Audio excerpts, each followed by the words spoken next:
এত মানুষ, এত জনস্রোত, এই গভীর রজনীতে প্রায় রাত 1টা বেজে গেছে। এরপরেও জবান খুলে বলেন তো, আমরা এখানে বসে আছি কার জন্য? এই তরুণ, আমার বাবাজি মুখের জবান খুলে সমস্যারে রবকে খুশি করে বলো না, কার জন্য এসেছি? আল্লাহর জন্য আমরা এসেছি। মালিক ওই আল্লাহ, যেই আল্লাহ আমাকে বানিয়েছেন, ওই আল্লাহ যেই আল্লাহ পৃথিবী বানিয়েছেন, ওই আল্লাহ যেই আল্লাহ আমাদের নেতা তসলিম ভাইকে বানিয়েছেন, ঠিক কিনা? ওই আল্লাহ যেই আল্লাহ আমাদের জীবনটাকে পরিচালনা করবার জন্য কোরআন দিয়েছেন, সেই কোরআনে মালিক বলছেন ওয়া কাইফা তাকফুরুন ওয়া কাইফা তাকফুরুন। এই রংপুরের মুসলমান কি করে, ওয়া এবং কাইফা কেমন করে, কিভাবে, কি করে সম্ভব? তোদের সামনে কোরআন তেলাওয়াত হয়, কোরআনের তাফসীর হয়, তোদের সামনে নুরুল আজম নওশাদ তাফসীর বলেছে, আব্দুল্লাহ মামুন তাফসীর করছে, আমার রাসূল কোরআন রেখে গেছে। কিতাবুল্লাহ এক হচ্ছে কিতাব, তুই হচ্ছে সুন্নতে রাসূল, ঠিক না?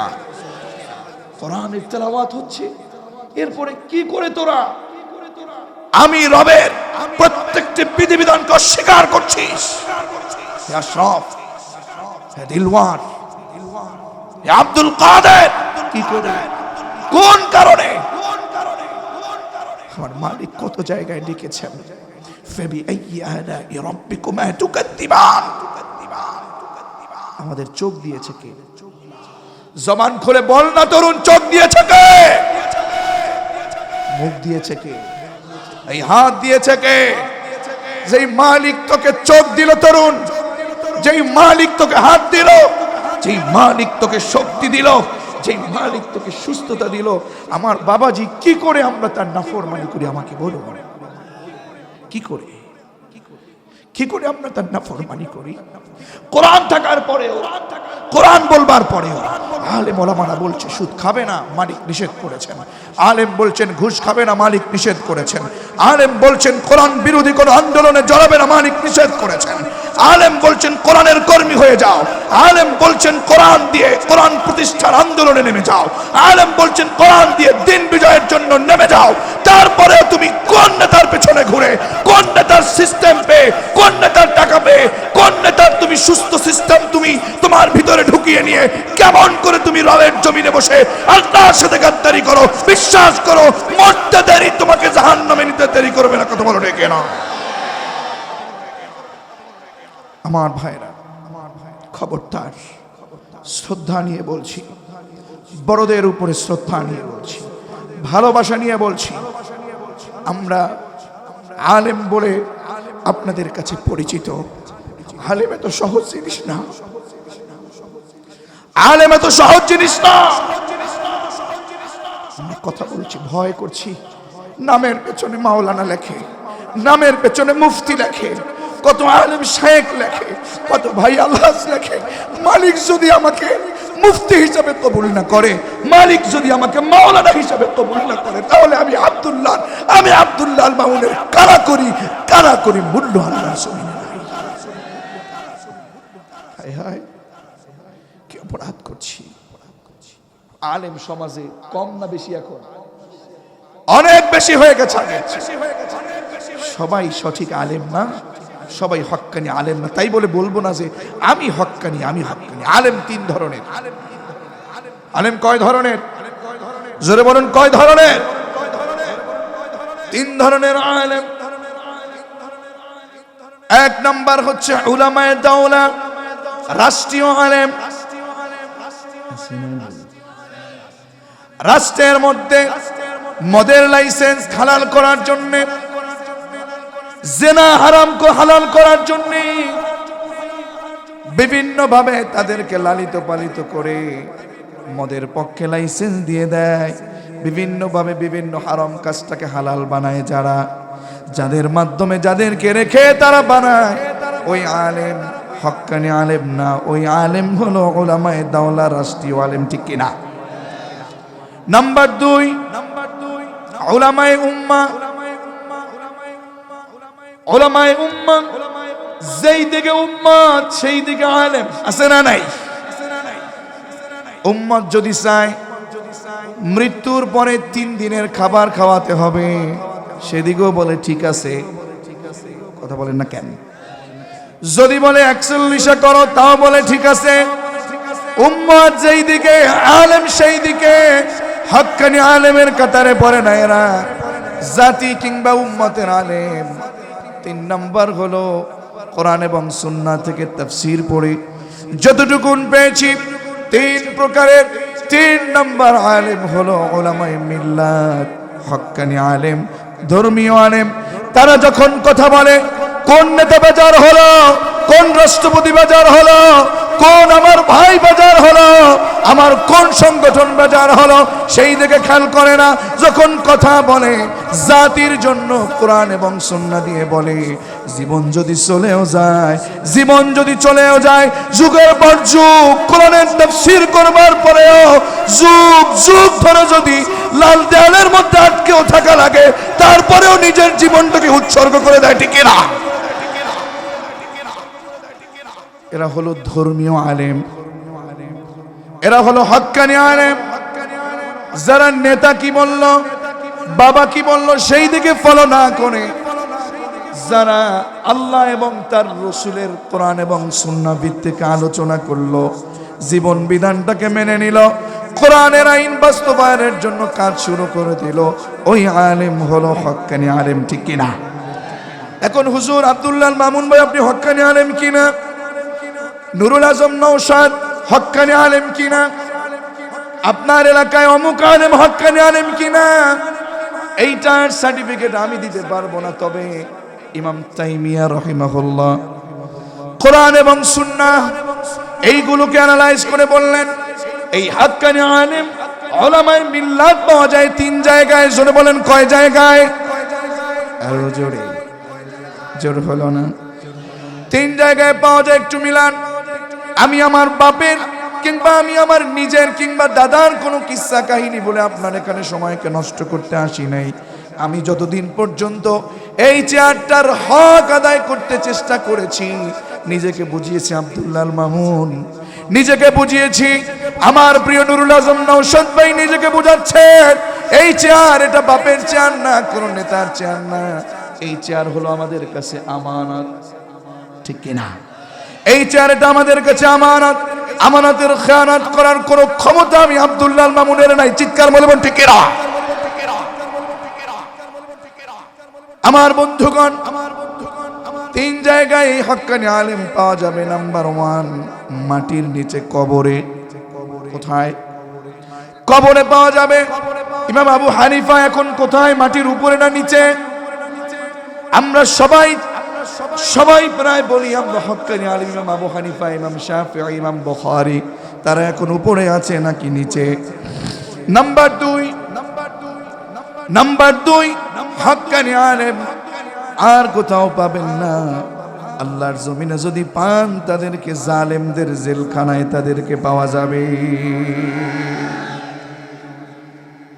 জালেমদের জেলখানা, জালেম কারা? কোরআন অনুযায়ী বিচার করে না যারা, কোরআনের পক্ষে রায় দেয় না যারা, আলেম ওলামাদেরকে শেষ করার পায়তারা করে যারা। আমি নয়, মালিক বলছেন, ওয়ামান লাম ইয়াহকুম বিমা আনজালাল্লাহু ফাউলাইকা হুমুল যালিমুন। জোরে বলুন আল্লাহু আকবার। আমার বন্ধুগণ, রংপুরের মুসলমান, একটু জবান খুলে বিবেক দিয়ে বলেন তো, জমিন কার? এই জমিনটা যদি আমি বলি এই জমিনটা আমার, আপনি মানবেন নাকি? আমার নুরুল আজম নওশাদ ভাই যদি বলে জমিনটা তার, আপনি মানবেন নাকি? আমার তসলিম ভাই যদি বলে জমিন তার, আপনি মানবেন নাকি? জবান খুলি মানে আওয়াজ দিয়ে বলেন না, জমিন কার? হে রংপুরের মুসলমান, জমিন যার। আইন কি কোনো মানুষের বানানো আইন চলতে পারে নাকি? জমিন যার, আইন চলবে তার। কথা কার? ইনিল হুকমু ইল্লা লিল্লাহ। চিৎকার মেরে বলুন আল্লাহু আকবার। আকাশ জমিন প্রকম্পিত করা তোমার কোনোভাবে সাজে না। মালিককে খুশি করে আওয়াজ করে বলো লিল্লাহি তাকবীর। জমিন যার, আইন চলবে তার। কথা বলুন, ঠিক না? আমার ভাইয়েরা, সমাজে যারা কোরআন বিরোধী আইনের মধ্যে নিজেদেরকে সুন্দরভাবে ব্রাকেটে আটকে নেয়, আমি বলবো আমার কথা নয়, আমার রবের কোরআন থেকে ওরা বাস্তবে ন্যায় বিচারক হতে পারে না, ওরা জালেম কথাকার। এজন্য আলেম ওলামারা সেই যুগের মুহাম্মদ, আমাদের আদর্শ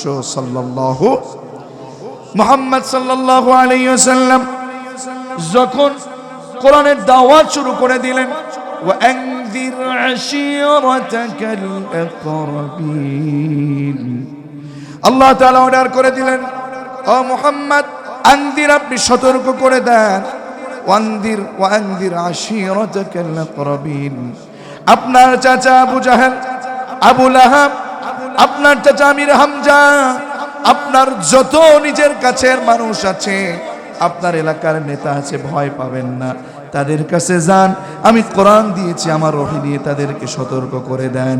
আপনি তাদের কাছে কোরআনের আলোচনাগুলো, কোরআনের নির্দেশগুলো পৌঁছায় দেন। ফাযাক্কির ইন্নামা আনতা মুযাক্কির লাস্তা আলাইহিম বিমুসাইতির।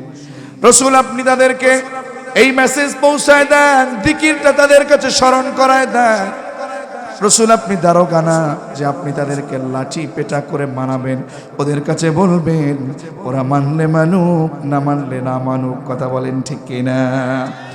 বিশ্বনবী যখন কোরআনের দাওয়াত মক্কাবাসীকে দেওয়া শুরু করলেন, মক্কার কাফেরেরা যেই মানুষটাকে আল আমিন বলতো, যেই মানুষ জীবনে কোনোদিন মিথ্যা কথা বলে নাই, যেই মানুষ নিজেকে জাতির জন্য উৎসর্গ করে দিয়েছেন, সেই মানুষটার মুখমণ্ডল মুবারক শরীরের মধ্যে আঘাত করতে করতে, পাথরের আঘাত করতে করতে তাকে এমনভাবে অসুস্থ করে ফেলেছে, তার শরীরের উপরে বিভিন্ন প্রাণীর নাড়ি বুড়ি চাপিয়ে দেওয়া হয়েছে, ঠিক কিনা?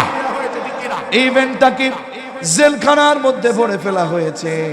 সেই যুগের আবু জাহেল, উতবা সাহেবা কোরআন সহ্য করতে পারত না। আজকের এই যুগেও মুহাম্মদ সাল্লাল্লাহু আলাইহি ওয়াসাল্লামের উত্তরসূরি হয়ে আমাদের মুহতারাম তসলিম ভাইয়ের সভাপতিত্বে যারা কোরআনের কর্মী হয়ে কোরআনের আইন বাস্তবায়নের লক্ষ্যে কোরআনের পক্ষে আহ্বান করে, তাদের বিপক্ষে যারা আবু জাহেল, উতবা সাহেবা আছে, তারাও বিভিন্ন ষড়যন্ত্র করে তাদেরকে বিভিন্ন সময়ে বিভিন্ন জায়গায় লাল দেয়ালের মধ্যে আটকানোর জন্য পায়ে তারা চালায়, ঠিক কিনা? আমরাও বলতে চাই, দায়িত্বহীন কণ্ঠে বলতে চাই, সেই যুগে যেমন করে কোরআনের কথা বললে বিভিন্নভাবে হামলা মামলা ষড়যন্ত্র আসতো, আজকেও আসবে, আজকে জীবন দিতে হবে। তারপরেও খুবাইব খাব্বাবের মতো, তারপরে ওমর আলী উসমানের মতো আল্লাহর জমিনে তাজা রক্ত ঢেলে আল্লাহর জমিনে কোরআনের জন্য, কোরআনের রাজ কায়েমের জন্য উৎসর্গ হতে চাও কারা কারা? তো হাত তুলে রবকে দেখায় দাও।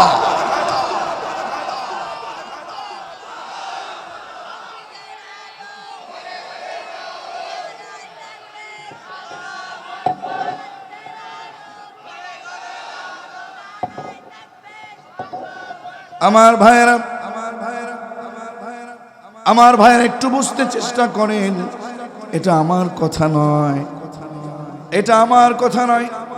কোরআন কারীমের মধ্যে মালিক বলতেছেন, ওদের একটা বাস্তবতা, ওদের একটা কর্মসূচি আছে, ওদের বক্তব্য আমি রব কোরআনে তুলে ধরলাম। وقال الذين كفروا لا تسمعوا لهذا القرآن, জোরে বলুন আল্লাহু আকবার। তাদের একটা কর্মসূচি হলো সব চলবে কিন্তু কোরআন শুনতে দেয়া হবে না, ঠিক কি না? সব চলবে, কোরআন শুনতে দেয়া হবে না। আমরা বলতে চাই, জমিনটা কারো বাবার নয়, জমিনটা কারো নেতার নয়, জমিনটা কারো নিজের নয়। আল্লাহর জমিনে কোরআনের কথা হবে, কোরআনের আইন বাস্তবায়নের জন্য মুসলিম হয়ে জীবনটাকে উৎসর্গ করে কোরআনের পক্ষে থাকতে হবে। কথা বলো ঠিক না? এজন্য বলছি, আলেম, হক্কানি আলেম পাওয়া যায় কয় জায়গায়? সবাই বলেন। নাম্বার 1 বলেছি কোথায়? কবরের নিচে, মাটির নিচে নাম্বার 2 জালেমের জেলখানায়। বলতে পারেন হুজুরে কেমন কথা? আপনি জীবনে কোনোদিন পড়েছেন কিনা জানি না, ইমাম আবু হানিফা, আমরা যারা মাযহাব মানি, ইমাম আবু হানিফা হানাফি স্কুল অফ থট, এটার মুদাউফিন, এটার মূল, এটার মাযহাবের ইমাম হচ্ছে ইমাম আবু হানিফা। তার জেলখানায় মৃত্যু হয়েছে। ইমাম বুখারী জীবনের বহু সময় জালিমের জেলখানায় সময় কাটিয়েছে। ইমাম আহমদ ইবনে হাম্বল, তরুণ তুমি কি মনে করেছো আমরা কি বুঝি না? তুমি কি মনে করেছো আমার কি তোমাদের মতো এরকম সারা জমিনে চলতে ইচ্ছে হয় না? আরে নুরুল আজম নওশাদ, আব্দুল্লাহ আল মামুন, আরো কোরআনের কর্মী যারা আছে তারা বোঝে যে আমরা তেসামত করলে, তেল ঢাললে আমরাও খুব মজায় মজায় চলতে পারবো। এরপরেও কারো কোনো এজেন্ডা বাস্তবায়নের জন্য নয়, আল্লাহর কোরআনের পক্ষে থাকার কারণে নিজেদের জীবনটাকে কোরআনের জন্য বলতে বলতে নিজেকে উৎসর্গ করে দিতে চাই। আমরাও তাফসীর মাহফিল এসে প্রমাণ করেছি যে আমরা কোরআনের পক্ষে, আমরা ডানপন্থী, আমরা বামপন্থী না। কথা বলুন ঠিক না আমার ভাইয়েরা? এজন্য ইমাম আহমদ ইবনে হাম্বল তার মৃত্যু হয়েছে জালেমের জেলখানায়। একদিন 2 দিন নয়, 40 দিন প্লাস, কেউ বলেছেন 42 দিন, 45 দিন তাকে রিমান্ডে দেওয়া হয়েছে। ঠিক কিনা আমার ভাইয়েরা? জালেমের জেলখানায় হক্কানি আলেম পাওয়া যাবে। আমরা এখন দেখব বর্তমান সময়ে যত জালেম আছে সব জালেমগুলো দেখবেন যারা কোরআনের কর্মী, যারা সত্যিকার অর্থে হক্কানি আলেম, যারা হক্কানি আলেম, তাদেরকে নিয়ে জালেমরা জেলখানার মধ্যে ভরে রাখে। যুগের পর যুগ যারা কোরআনের পক্ষে কাজ করে গেছে, বিশ্বাস করুন, যুগের পর যুগ যারা কোরআনের জন্য কাজ করে গেছে, বহু মানুষ তার জন্য কেঁদেছেন, রোজা রেখেছেন, কত আমল করেছেন। বিশ্বাস করুন সেই কোরআনের কর্মীরা বলে গেছেন, তাদের কথা সত্যিকার অর্থে বাস্তবায়ন হয়ে যাচ্ছে। তারা 1 দিন 2 দিন 100 বছর 500 বছর বাঁচতে চাইনি বলে গেছেন, বিড়ালের মতো 500 বছর বাঁচতে চাই না, কোরআনের জন্য 1 ঘন্টা বাঁচতে চাই। কথা বলুন ঠিক না? কোরআনের জন্য 1 ঘন্টা বাঁচতে চাই, ঠিক কিনা? কোরআনের জন্য জীবনটাকে উৎসর্গ করে দিতে চাই। তারপরেও আল্লাহর জমিনে কোনো বাতিলের সামনে কোনো উলামায়ে কেরাম, উলামায়ে মিল্লাত কখনো মাথা নত করতে পারে না। কথা বলুন ঠিক না? এজন্য মালিক বলছেন, আমি নয়।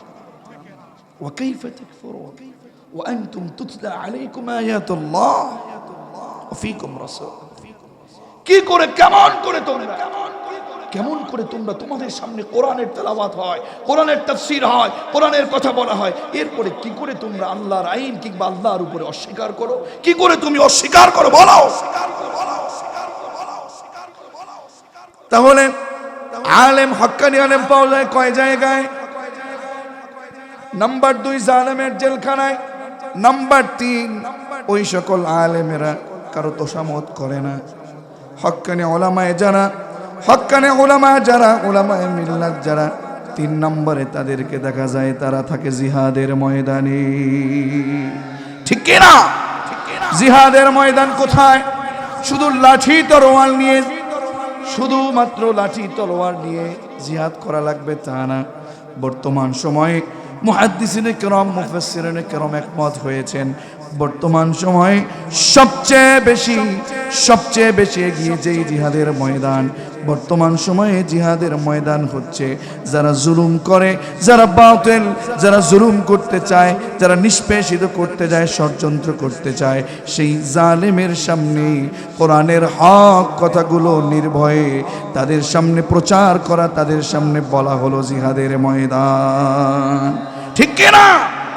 এজন্য কোরআনের কর্মীরা কোরআনের পক্ষে কথা বলতে গিয়ে কোরআনের পথে চলতে গিয়ে এই সেই জনসমুদ্র এখানে এসেছে।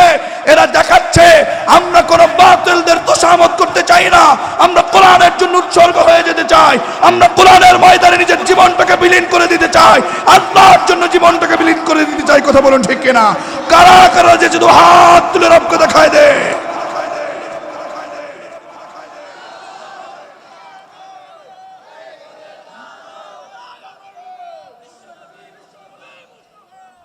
আমার ভাইয়েরা, এবার আসুন আমরা সামনের দিকে আগাচ্ছি।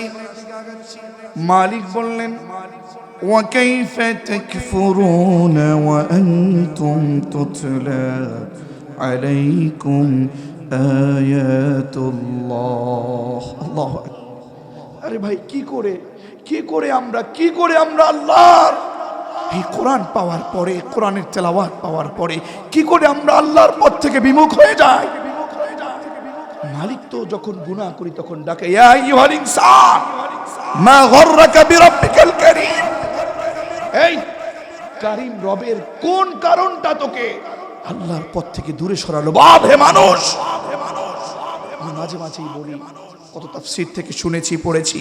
আচ্ছা বলুন তো আমাদের যিনি বানিয়েছেন তার কি মায়া আমাদের জন্য কম? কথা বলুন, তার কি মায়া আমাদের জন্য কম? তিনি আমাদেরকে নিয়ে যেতে চান জান্নাতে, আর আমরা হারাম কাজ, খারাপ কাজ করে যেতে চাই জাহান্নামে। ঠিক কিনা? এজন্য আমার ভাইয়েরা, রসুল আছেন, রসুলের উত্তর সরি এখন আছেন, রসুল এখন নাই। এরপরেও আমরা যারা কোরআনের বিপক্ষে চলে যাই এরা অবশ্যই ভুল করে থাকি। মালিক বলেন ওয়ামাই ইয়াতাসিম বিল্লাহি ফাকাদ হুদিয়া ইলা সিরাতিম মুস্তাকিম। জোরে বলুন আল্লাহু আকবার। এ আমার গোলামেরা শোনো, তোমরা যারা, যে ব্যক্তি কিংবা যারা ওয়া এবং মান, যে বা যারা ইয়াতাসিম বিল্লাহ, আল্লাহ তাআলাকে শক্তভাবে মেনে নেয়, আল্লাহ তাআলার রশিটাকে, কোরআনটাকে শক্তভাবে মেনে নেয়, আল্লাহ তাআলাকে আঁকড়ে ধরে, আল্লাহ তাআলাকে যদি কেউ আঁকড়ে ধরে, আল্লাহর পথটাকে যদি কেউ মেনে নেয়, মালিক বললেন আরে গোলাম শোনো, তোমাদের জন্য পুরস্কার কি জানো? ওমাই ইয়াতাসিম বিল্লাহি ফাকাদ হুদিয়া ইলা সিরাতিম মুস্তাকিম। সিরাতুল মুস্তাকিম আমাদের জন্য তাহলে রাখবেন কি? মালিক ডেকে বললেন এবার তোমরা যদি সিরাতুল মুস্তাকিম পাও, আমি রব তোমাদেরকে ঈমানদার বলে রাখছি। ও ঈমানদারেরা, ইত্তাকুল্লাহ, তোমরা একজনকে ভয় করবে। তিনি কে? জোরে বলেন তিনি কে? এই পৃথিবীতে আমাদেরকে কে পাঠিয়েছেন? জোরে বলেন কে পাঠিয়েছেন? উনি আমাদেরকে সৃষ্টি করেছেন, উনি আমাদেরকে সুন্দর সুগঠিত, আমাদের এই চমৎকার এই আকৃতি দিয়েছেন, আমাদেরকে চমৎকার ব্যালেন্স করে আমাদেরকে যিনি বানিয়েছেন, আওয়াজ করে বলুন তো তিনি কে? মালিক বললেন গোলাম শোনো, তোমাদের উপরে ওয়াসওয়াসা আসবে, কারণ তোমাদের প্রকাশ্য শত্রু ইবলিস। ঠিক কিনা? ওয়ালাকাদ খালাকনাকুম, আর অবশ্যই আমরা তোমাদেরকে সৃষ্টি করেছি, সুম্মা সাওয়ারনাকুম, তোমাদেরকে সুন্দর আকৃতি দিয়েছি, সুম্মা কুলনা লিল মালাইকাতি ইসজুদু লি আদম, আদমকে আমি সৃষ্টি করে আদমকে সুন্দর আকৃতি দিয়ে সব ফেরেশতাকে ডেকে বললাম ও ফেরেশতারা আদমকে সাজদা করো, ফাসাজাদু ইল্লা ইবলিস। আল্লাহু আকবার। ফাসাজাদু ইল্লা ইবলিস, ইবলিস সারা সব ফেরেশতা সাজদা করেছে, একজনকে মেনেছে। কথা বলুন তিনি কে?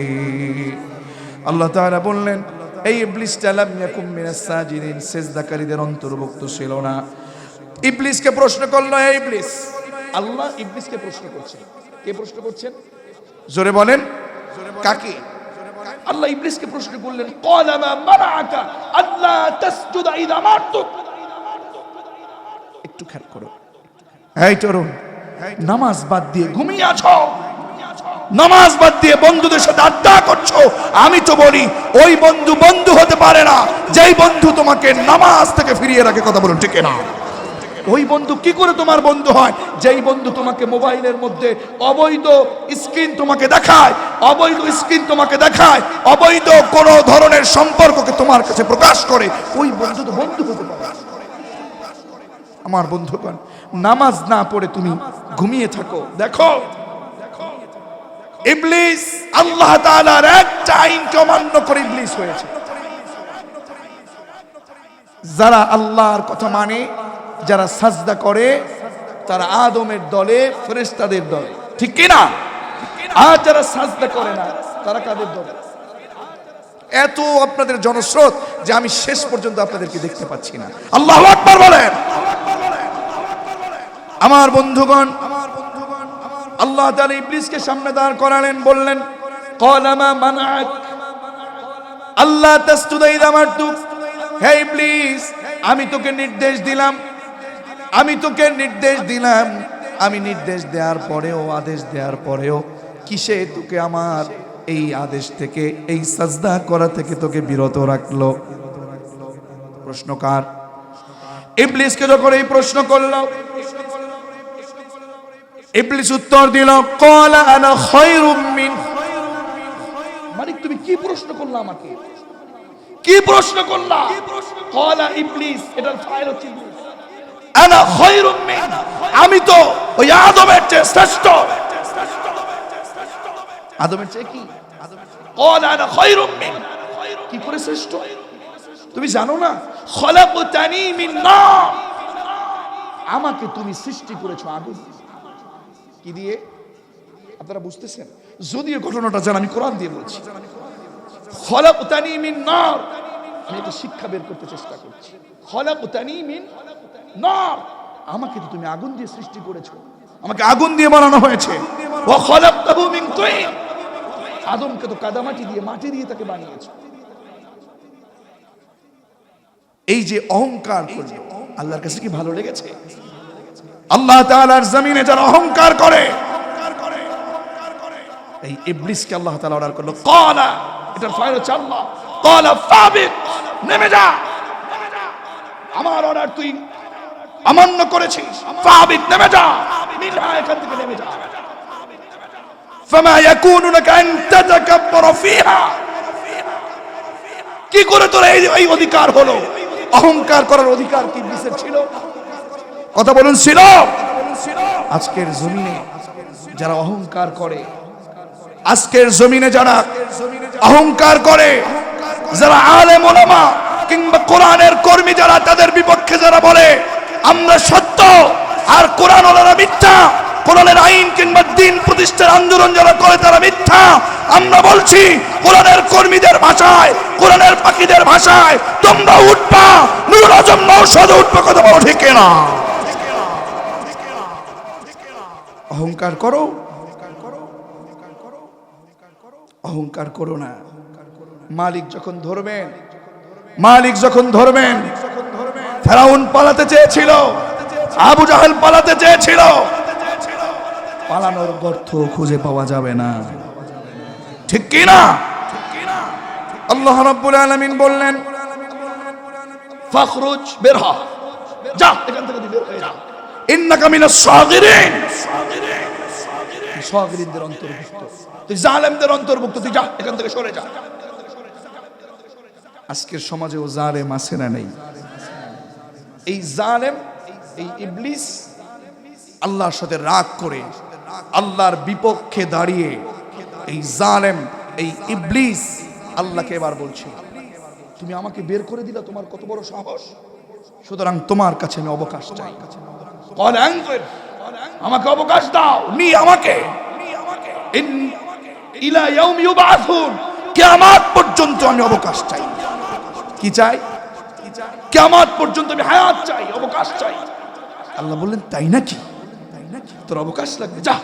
ক্বালা ইন্নাকা মিনাল মুনযারিন, তোকে দিয়ে দেওয়া হলো অবকাশ, তোর হায়াত লাগবে না।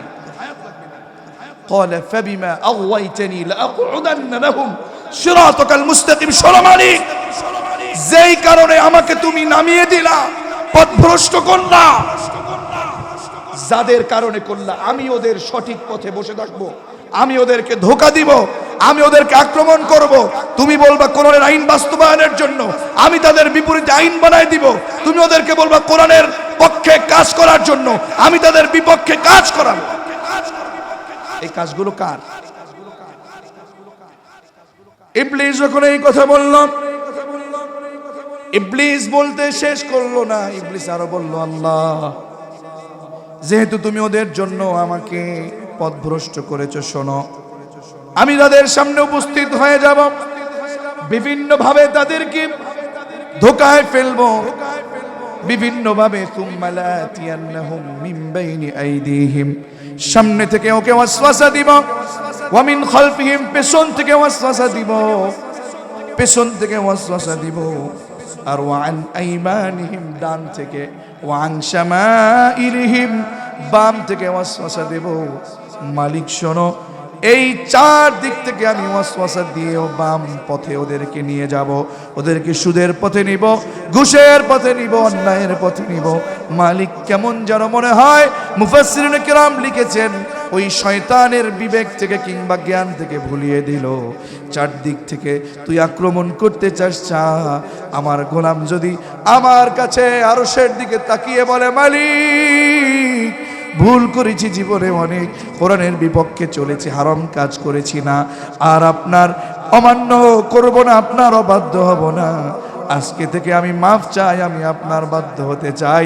শোন ইবলিস, আমি রব হয়ে আমার গোলামদেরকে, রংপুরের মুসলমানদেরকে আমি ক্ষমা করে দিব। চিৎকার মেরে বলুন সুবহানাল্লাহ।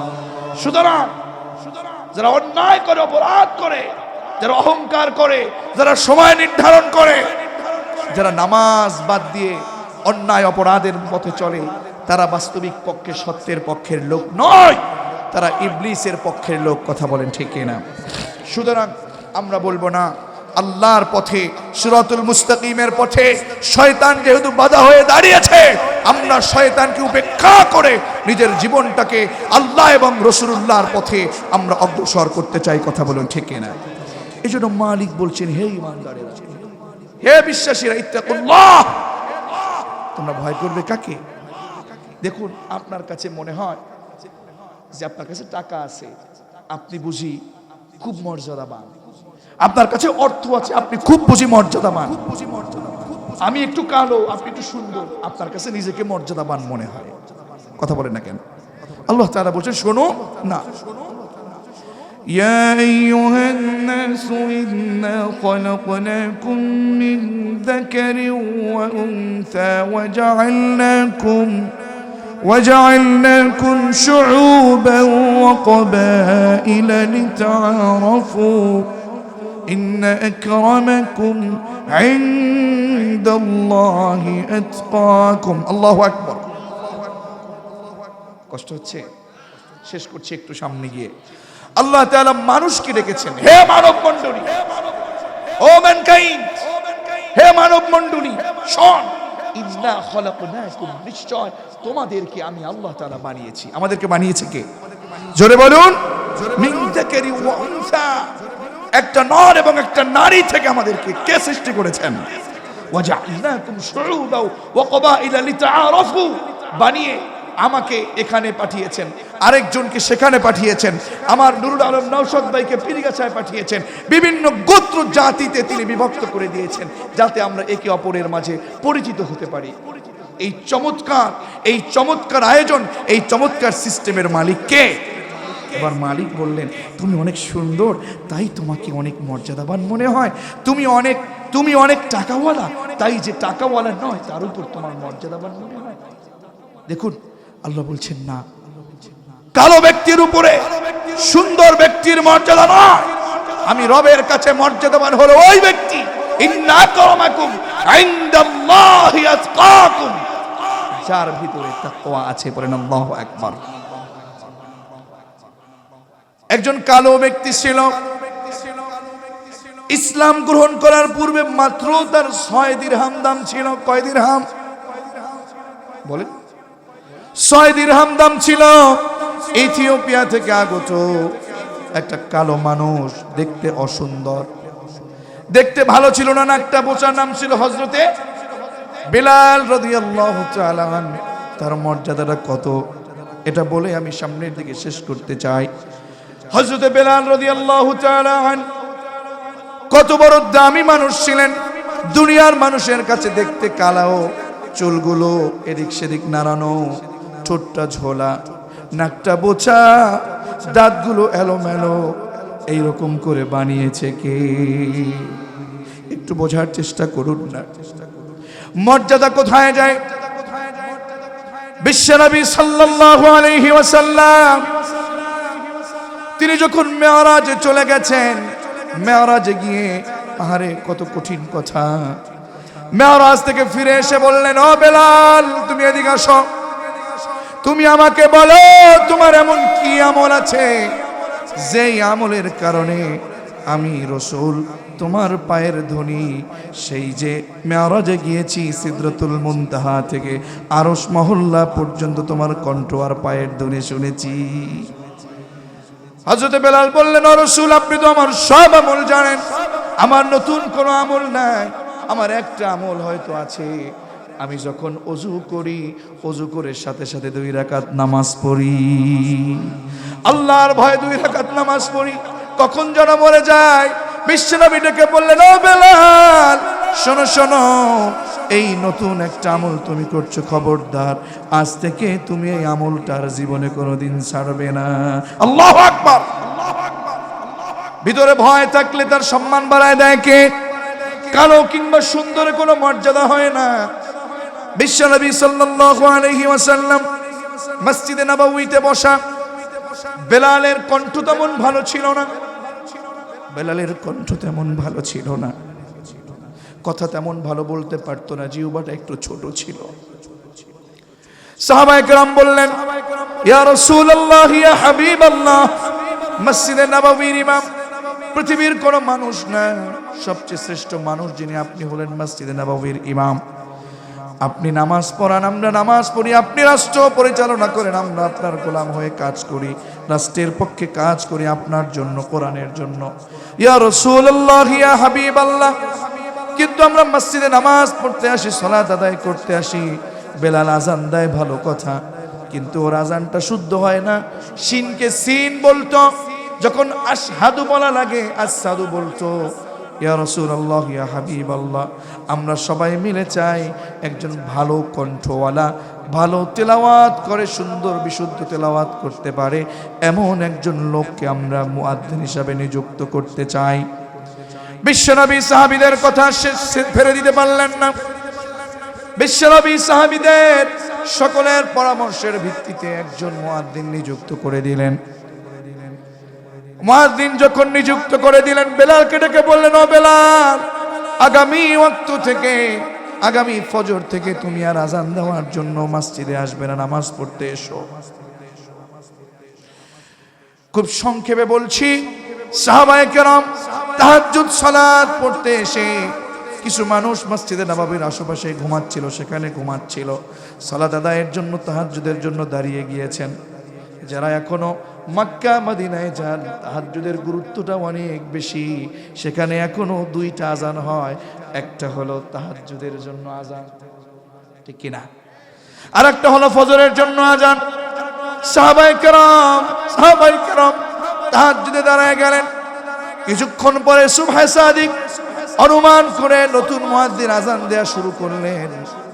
আজান দেয়া শুরু হয়ে গেছে, আজান দেয়া শুরু হয়ে গেছে, কিন্তু বেলাল তো আসে না।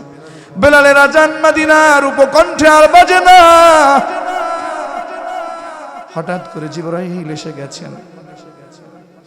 জিবরাইল এসে গেছেন। কেন আসলেন জানেন? আল্লাহ তাআলা জিবরাইলকে পাঠিয়ে দিলেন। কেন আসলেন? কেন আসলেন? এত কালো একটা মানুষ যখন মসজিদ থেকে চলে গেছেন, মসজিদ থেকে চলে যাওয়ার পরে ওযু করে তাহাজ্জুদের নিয়াত করে মাটিতে লুটায়ে পড়লেন আর আল্লাহর কাছে অভিযোগ দিলেন, মালিক আমাকে কালো বানিয়েছো, এটা তো আমার দোষ না। আমাকে তোতলা বানিয়েছো কিংবা জিহ্বায় তুমি ছোট করে দিয়েছো, শুদ্ধ বলতে পারি না, এটা তো আমার দোষ না, দোষ তোমার। মালিক দোষ তোমার, আমাকে বোঝা বানিয়েছো, দোষ তোমার। আমি শুদ্ধ ভাষায় কথা বলতে পারি না দোস্ত আমার। আমি তো তোমার প্রেম নিয়ে, তোমার ভয় নিয়ে, আমি তো রাসূলুল্লাহর প্রেম নিয়ে আযান দিতাম। আমার কোনো দাম ছিল না। ইসলাম ধর্মের পূর্বে আমার 6 দিরহাম দাম ছিল মালিক। আজকে আমাকে মসজিদের নববী থেকে আমাকে মুয়াজ্জিনের দায়িত্ব থেকে বিদায় দিল। এ দোষ তো আমার না, আমাকে তো তুমি বানিয়েছো। মানুষ, একজন মানুষ হবে, আমার তো কোনো দোষ ছিল না। কেন তুমি আমাকে এই কাজগুলো করলে? তোমার দোষ, তোমার কাছে বিচার চাই। কি করে আমাকে মসজিদের নববী থেকে বের করে দিল, মুয়াজ্জিনের কাতার থেকে? আল্লাহু আকবার, আল্লাহু আকবার। হযরত বিলাল বলছেন, আল্লাহ আমি কালো, এটা তোমার দোষ। আমার জিহ্বা ছোট, এটা তোমার দোষ। আমি বিশুদ্ধ বলতে পারি না, তোমার দোষ। আমার এখানে দোষটা কি?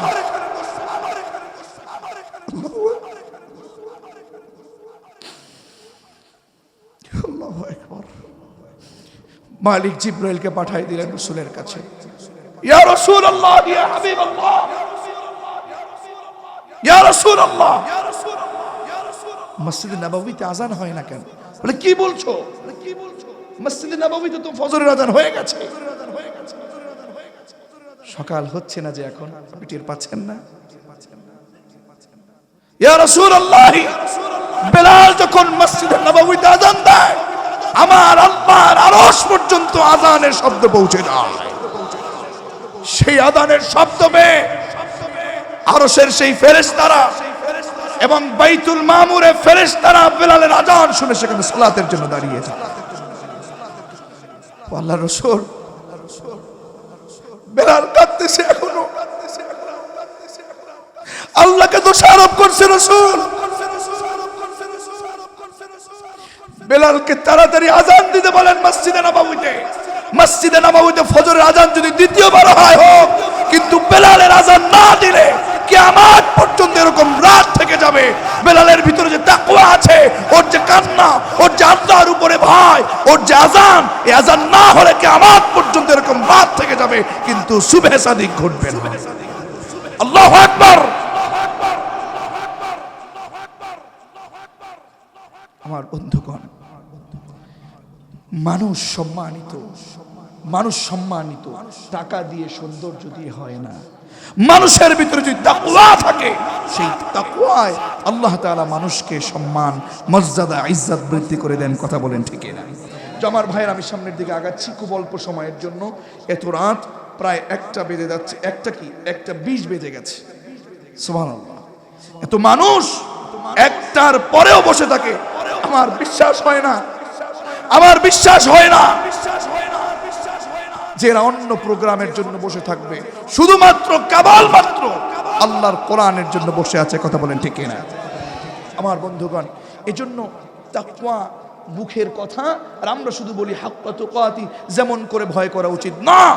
হযরত আলীর একটা ছোট্ট স্পিচ আমি আপনাদেরকে বলে শেষ করছি আয়াতের সাথে সমন্বয় করে। হযরত আলী বললেন, হে দুনিয়ার মানুষ, শোনো, তাকওয়া তাকওয়া বলো।